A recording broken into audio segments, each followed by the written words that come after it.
आदरणीय सभापति महोदय, मैं आपका बहुत धन्यवाद देना चाहता हूं कि बहुत ही महत्वपूर्ण और देश के लिए और बड़ी आबादी के लिए भारतीय जनता पार्टी की सरकार में एक और बिल आया है। क्योंकि मेरे से पूर्व में जो हमारे साथी बोले हैं वो माननीय सदस्य हमारे साथ नहीं, लेकिन मैं उनके बहुत सारी बातों से सहमत हूं। और अध्यक्ष महोदय, मैं देख रहा हूं जो एक्स कांग्रेस वाले हैं वो ज्यादा बोल रहे हैं।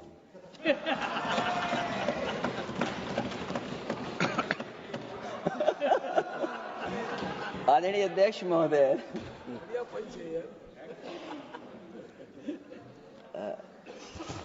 अध्यक्ष महोदय, जो आज बिल पेश हुआ है, मैं हिंदी और अंग्रेजी को जो कुछ समझ सकता हूं वो यही मैं कह सकता हूं कि माननीय मंत्री जी ने ये कहा कि ये उम्मीद है। ये उम्मीद कैसे बना है, अंग्रेजी में भी मुझे समझ में नहीं आ रहा कि उम्मीद है ये, हिंदी में भी समझ में नहीं आ रहा कि ये उम्मीद है। यूनिफाइड वक्फ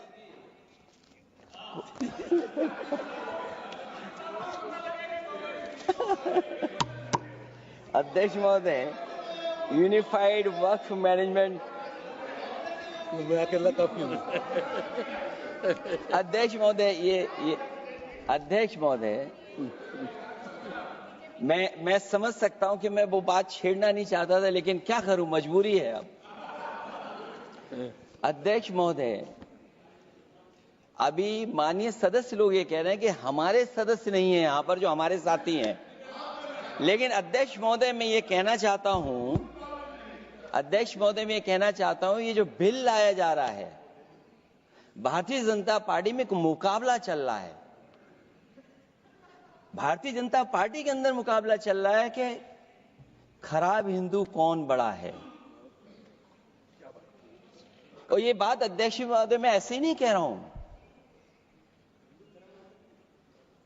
जो पार्टी ये कहती हो कि दुनिया की सबसे बड़ी पार्टी है, अध्यक्ष महोदय वो अपना राष्ट्रीय अध्यक्ष नहीं चुन पाए अभी तक।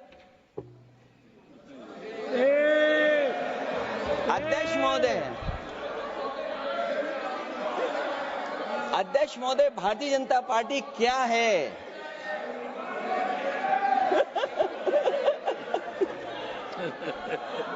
जी, मैं अखिलेश जी ने बहुत हंसते हंसते कहा है, इसको हंसते हंसते जवाब देना। इस सामने जितनी पार्टियां हैं उनका राष्ट्रीय अध्यक्ष उन 5 लोगों को ही चुनना है परिवार के। हमें माननीय अध्यक्ष जी करोड़ों सदस्यों में से 12-13 करोड़ सदस्य प्रक्रिया कर कर चुनना है तो देर लगती है। आपके यहां जरा भी देर नहीं लगेगी। मैं कह देता हूं अभी 25 साल तक आप अध्यक्ष हो जाओ, नहीं बदल सकता। अध्यक्ष महोदय, क्योंकि जो बात निकल के आई है वो मैं फिर आगे बढ़ा दूं। अध्यक्ष महोदय, जो बात सोशल मीडिया या और जगह गुपचुप हो रही है, कहीं ऐसा तो नहीं था कि अभी कुछ दिन पहले यात्रा जो हुई है वो कहीं 75 वर्ष की एक्सटेंशन वाली यात्रा तो नहीं थी। अध्यक्ष महोदय, ये जो इस बार जो वक्फ बिल आया है, नाकामी का पर्दा इस बार है वक्फ बिल। और नाकामी को एक आध नहीं है, मैं कई नाकामियां बता सकता हूं। अभी मैं माननीय सदस्यों को सुन रहा था, वो पुराने कई बिल उनके बारे में चर्चा कर रहे थे कि कितने प्रोग्रेसिव बिल लेकर के आए हैं। मुझे याद है मैं उत्तर प्रदेश में उस समय था और मुझे लगा कि शायद इनकी वो बात ठीक होगी। एक ये बहुत तैयारी के साथ फैसला लेकर के आए थे और फैसला ये लिया था आधी रात के आज के बाद नोट नहीं चलेंगे, नोट बंद हो जाएंगे। अध्यक्ष महोदय, उस नोटबंदी नाकामी के बारे में भी तो चर्चा हो जाए कि अभी भी न जाने कितनी जगह पर कितना रुपया निकला जा रहा है, कितना निकल करके आ रहा है। केवल नाकामी नोटबंदी की नहीं, नाकामी बेरोजगारी की भी है, नाकामी महंगाई की भी है, नाकामी किसान की आय दोगुनी नहीं कर पाए वो भी इनकी नाकामी है। मुझे याद है एक माननीय मंत्री जी पूरे देश की नदियों के बारे में बीओडी बता रहे थे, लेकिन माननीय मंत्री जी ये भूल गए कि उनके शहर में, उनके क्षेत्र की जो नदी है उसकी बीओडी क्या है। गंगा क्या साफ हो गई, यमुना क्या साफ हो गई, स्मार्ट सिटी क्या बन गई, क्या गोद लिए हुए गांव इन्होंने गोद से उतार दिए, उनकी क्या दुर्दशा है। इसलिए मैं कहना चाहता हूं, ये नाकामी का पर्दा इस बार वक्फ बिल बना है।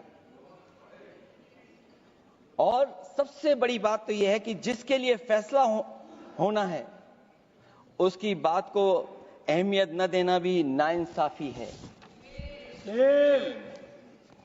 अध्यक्ष महोदय, नाकामी केवल यहां तक नहीं है। और भारतीय जनता पार्टी क्या है, मैं केवल एक पुरानी घटना याद करता हूं। एक बार फैजाबाद अयोध्या में एक कार्यक्रम था, उसमें बड़ी तैयारी की गई थी और तैयारी के साथ कलाकार बंबई से बुलाए गए थे। हो सकता है वो सहमति दिल्ली से ना रही हो, केवल लखनऊ की सहमति से हो रहा हो कार्यक्रम। और जब कार्यक्रम की पूरी तैयारी हो गई, भगवान श्री राम बनकर के कोई आ गया, लक्ष्मण बनकर के कोई आ गया, मां सीता भी बनकर के कोई आ गया, और भगवान हनुमान भी बनकर के कोई आ गया। लेकिन जब लखनऊ से वो हेलीकॉप्टर उड़ा और अयोध्या पहुंचा तो सब लोग थे, लेकिन उसमें हनुमान नहीं थे। अध्यक्ष महोदय, मैं भारतीय जनता पार्टी के लोगों से कहूंगा कि जानकारी करिए कि आखिरकार भगवान श्री राम थे, लक्ष्मण थे, सीता थी, लेकिन हनुमान क्यों नहीं थे? हनुमान इसलिए नहीं थे, शायद उनकी जात या धर्म कुछ और था। अध्यक्ष महोदय, ये देश मिली जुली संस्कृति से चला है। कुछ हमने सीखा, कुछ उन्होंने सिखाया। और जो लोग ये कहते हैं कि हम सबको बराबरी का हक देते हैं, अभी कुछ दिन पहले ईद निकली है। अध्यक्ष महोदय, वो परंपरा रही है, न केवल मैं जाता हूं बल्कि कोई दल का नेता ऐसा नहीं न जाता हो उस कार्यक्रम में शामिल होने। भारतीय जनता पार्टी के जो मुख्यमंत्री, उप मुख्यमंत्री, वो भी जाते हैं, उप मुख्यमंत्री, सभी धर्मों के नेता आते हैं। लेकिन पता नहीं इस बार क्या साजिश थी, षड्यंत्र था कि वहां पर कुछ पाबंदी लगी हुई थी। अगर किसी कारण पाबंदी लगी हुई थी तो बात समझ में आती है, लेकिन जब जानकारी हुई है, किसी को नहीं पता था कि पाबंदी क्यों लगी है कि आप नहीं जा सकते वहां पर कार्यक्रम में शामिल होने। क्या यही भारत है, यही संविधान हमें रास्ता दिखाता है? अध्यक्ष महोदय, मंत्री जी बताएं हमें, वो खुद भी माइनॉरिटी हैं, भगवान बुद्ध के रास्ते पे चलते हैं। भगवान बुद्ध का रास्ता दूसरा है। हम आपको अपना मानते हैं तब भी जब आप हमारे बहुत सारे ग्रंथों को नहीं मानते, तब भी हम आपको अपना मानते हैं। आप हमारे पुराणों को नहीं मानते हैं, आप हमारे उपनिषदों को नहीं मानते हैं, लेकिन सोचिए, हम हिंदू वो लोग हैं जो आपको स्वीकार करते हैं और गले लगा करके चलते हैं। अब मैं दूसरे धर्म पे नहीं जाऊंगा, कोई नाराज हो सकता है। मैं दूसरे धर्म के बारे में नहीं जा सकता, मैं केवल यही बताता हूं। और मैं उत्तर प्रदेश में, अध्यक्ष जी, जहां से आता हूं, मैं अपमान नहीं कर रहा हूं, मैं सच बोल रहा हूं। और ये बिहार के चुनाव में जो आप कह रहे हैं कि महिलाओं को 2 मेंबर बना दिया, इस बार मैं भी देखूंगा आगे भारतीय जनता पार्टी कितनी महिला लोगों को टिकट देंगे वहां पर।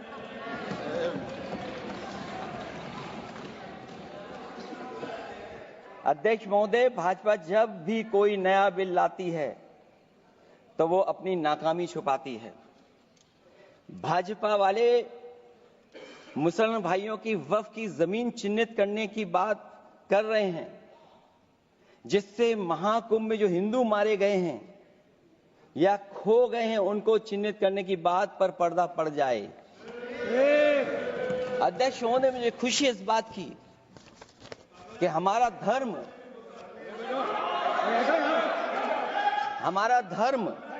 अध्यक्ष महोदय नहीं कुछ कहना चाहते हैं नहीं प्लीज, उनको अलाउ नहीं किया। अध्यक्ष महोदय कुंभ में आस्था सबकी है, कोई ऐसा नहीं जिसकी आस्था न हो। और कुंभ कोई पहली बार नहीं हो रहा था। ये भारतीय जनता पार्टी के लोगों ने ऐसा प्रचार किया कि 144 वर्षों के बाद पहली बार महाकुंभ होने जा रहा है और लोग निकल पड़े। सरकार ने कहा कि हमारी तैयारी 100 करोड़ की है। आप कहते टेक्नोलॉजी का हम इस्तेमाल करेंगे, जमीनों को हम मैपिंग कर करके डेटा एंड रिकॉर्ड ठीक करेंगे।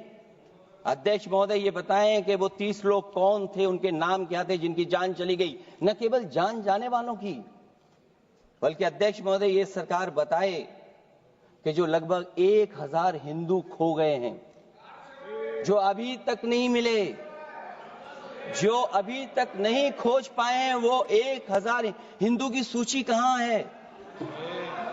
और फिर धर्म कारोबार की बात है, जो ये लोग गोली। अध्यक्ष महोदय मैं कार सेवक वाली बात इसलिए नहीं छेड़ना चाहता हूं। अध्यक्ष महोदय ये शायद माननीय सदस्य जानते नहीं कुछ सच्चाई नहीं जानते। अध्यक्ष महोदय ये संविधान की वजह से, संविधान को बचाने के लिए, हिंदू एकता को बचाने के लिए कुछ फैसले लिए गए, लेकिन एफआईआर हम लोगों पे नहीं लिखी गई थी। एफआईआर उन पे लिखी गई थी जो बेचारे तैयार हो गए थे सुबह, लेकिन पता नहीं कहां से फोन आया था, कहा था कि अब तैयार तो हो गए हो लेकिन आप शिलान्यास में नहीं आ सकते। इसलिए बात को इधर से उधर नहीं में ले जाना चाहता। अखिलेश जी जरा वक्त पे भी आ जाओ। आजा, वक्त पे आ रहा हूं। नहीं, वक्त पे अध्यक्ष इसलिए आ रहा हूं क्योंकि वक्त समझने के लिए भारतीय जनता पार्टी की सोच क्या है। और ये अध्यक्ष महोदय जब ये कह रहे हैं कि इससे कारोबार होगा, अध्यक्ष महोदय धर्म की चीजों से कारोबार नहीं हो सकता।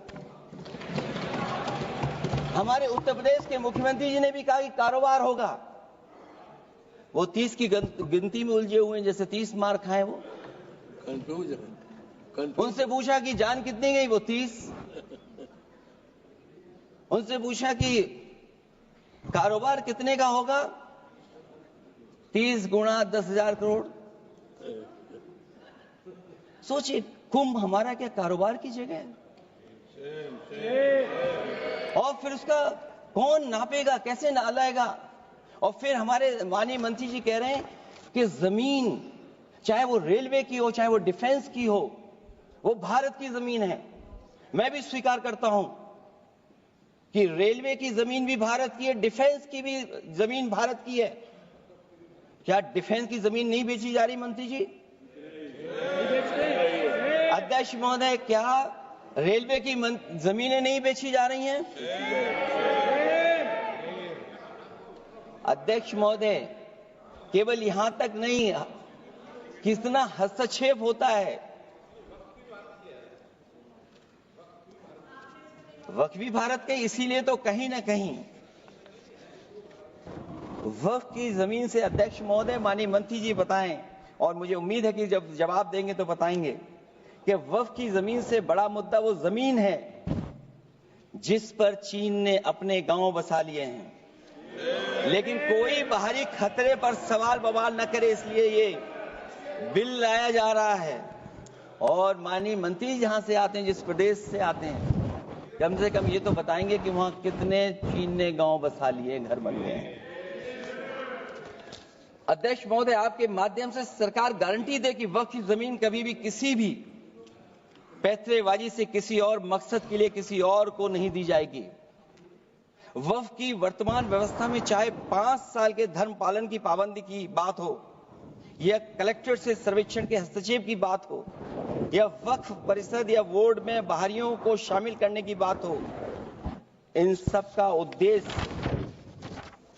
मुस्लिम भाइयों के सार्वजनिक अधिकार को छीनकर उनके महत्व और नियंत्रण को कम करना है। ट्रिब्यूनल के निर्णय को अंतिम न मानकर उच्च न्यायालय में लेकर जाने की अनुमति देना दरअसल जमीनी विवाद को लंबी न्यायिक प्रक्रिया में फंसाकर वक्फ भूमि पर कब्जों को बनाए रखने का रास्ता खोलेगा। सबसे बड़ी बात यह कि वक्फ बिल के पीछे की न तो नीति सही है न नीयत। ये देश के करोड़ों लोगों से उनके घर दुकान छीनने की भी साजिश है। भाजपा एक अलोकतांत्रिक पार्टी है। वो असहमति को अपनी शक्ति मानती है। जब देश के अधिकांश राजनीतिक दल वक्फ बिल के खिलाफ हैं, तो उसे लाने की जरूरत क्या है जो जिद क्यों कर रहे हैं सरकार। वक्फ बिल का लाना भाजपा की सियासी हट है। वक्फ बिल भाजपा की सांप्रदायिक राजनीति का नया रूप है। वो तो आपको काटेगा, और इसलिए काटेगा कि अध्यक्ष महोदय बाहर ये लिखते हैं सत्यमेव जयते, बाहर है लिखते सत्यमेव जयते, भाजपाई अंदर असत्य बात कहते। भाजपा वक्फ बिल लाकर अपने उन समर्थकों का तुष्टीकरण करना चाहती है जो भाजपा की आर्थिक नीति, महंगाई, बेरोजगारी, बेकारी और चौपट अर्थव्यवस्था से उसे छटक गए हैं। क्योंकि अध्यक्ष महोदय, जब से वोट में गिरावट आई है और खासकर उत्तर प्रदेश में भी, तब से भारतीय जनता पार्टी की कोशिश है कि अपना वोट कैसे संभाला जाए। ये वोट को संभालने के लिए बिल लाया गया है। भाजपा का लक्ष्य वक्फ की जमीनों पर है। इन जमीनों का नियंत्रण अपने हाथ में लेकर इन जमीनों को पिछले दरवाजे से अपने लोगों के हाथों में दे देना चाहती है। भाजपा चाहती है कि वक्फ बिल लाने से मुस्लिम समुदाय को लगे कि उन पर हक को मारा जा रहा है, वो उद्वेलित हों और भाजपा को ध्रुवीकरण की राजनीति करने का मौका मिल सके। क्योंकि अध्यक्ष महोदय, भाजपा का लक्ष्य यह है कि ध्रुवीकरण हो, क्योंकि वो जानते हैं कि ध्रुवीकरण जितना होगा उससे वो लाभ उठाने में आगे रहेंगे। तो ये वक्फ बिल जो लाया जा रहा है, वो अपनी वोट बैंक को संभालने के लिए और समाज को बांट करके ध्रुवीकरण करके राजनीतिक लाभ लेने के लिए लाया जा रहा है। और अगर इसके लिए नहीं लाया होता तो पहले से जो जितने फैसले लिए सरकार ने, क्या उससे देश और प्रदेश में कोई बड़ा बदलाव आ गया है? अगर स्मार्ट सिटी का बात करें तो कितनी स्मार्ट सिटी बन गई है आपकी। आपके नोटबंदी की वजह से न जाने कितना रुपया कहां निकल रहा है। और डर तो ये लगता है कहीं भाजपा वाले दूसरों के पैसा रख करके न पकड़वा दें। वक्फ बिल के आने से पूरी दुनिया में एक गलत संदेश भी जाएगा।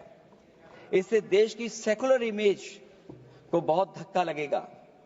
वक्फ बिल भाजपा की नफरत की राजनीति का एक और अध्याय है। मैं अंत में कहना चाहता हूं कि अभी तो आपने साथी संभाल लिए हैं, एक साथी तो मुझे दिखाई नहीं दे रहा है।